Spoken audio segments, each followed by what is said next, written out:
વડોદરા મહાનગરપાલિકાની સામાન્ય સભાએ મંજૂર કરેલી દરખાસ્ત સરકારે નામંજૂર કરી હતી. તેમ છતાં પણ પશ્ચિમ બંગાળની બહેરામપુર લોકસભા બેઠક પરથી સાંસદ બનેલા ક્રિકેટર યુસુફ પઠાણે પ્લોટ ઉપર દિવાલ બનાવીને કબજો કર્યો હોવાનો આક્ષેપ ઉઠ્યો છે.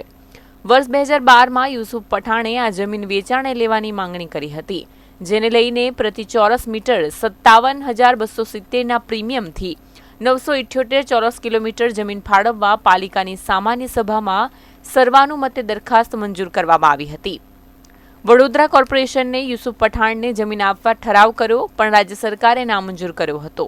જોકે તાંદલજામાં તેમના ઘરની બાજુમાં આવેલા કોર્પોરેશનના પ્લોટ ઉપર યુસુફ પઠાણે ગેરકાયદેસર કબજો કરી ત્યાં દિવાલ અને તબેલો બાંધી દીધો હોવાના આક્ષેપ થતા મામલો ગરમાયો છે. तांदलजा TP-22 फाइनल प्लॉट 90, ये महानगर पालिका का रिजर्व प्लॉट है और 90 के बाजू में 91 ये यूसुफ भाई पठान ने खरीदा हुआ प्लॉट है.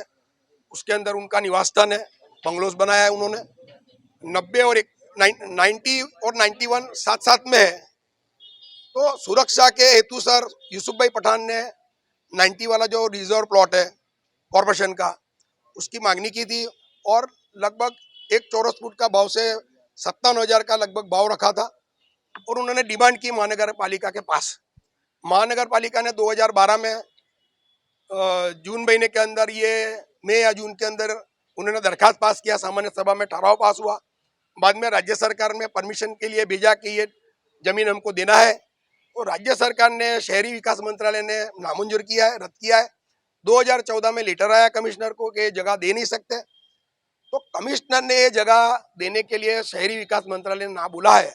वो ये जमीन को तात्कालिक असर से कंपाउंड वॉल बनाना चाहिए, फेंसिंग करके खुद के ताबे में लेने चाहिए, लेकिन ऐसा नहीं किया.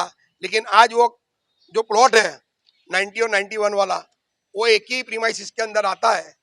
तो मैंने कमिश्नर सी और स्टैंडिंग कमेटी चेयरमैन को एक लेटर लिखा है कि ये प्लॉट तात्कालिक असर से खाली कर दो. जैसे कि अभी राजकोट अग्निकांड के बाद हम फायर एनओसी चेक कर रहे हैं, गैरकायदेसर बांधकाम चेक कर रहे हैं, रोड के दबान दूर कर रहे हैं, सरकारी जमीन खाली करा रहे हैं.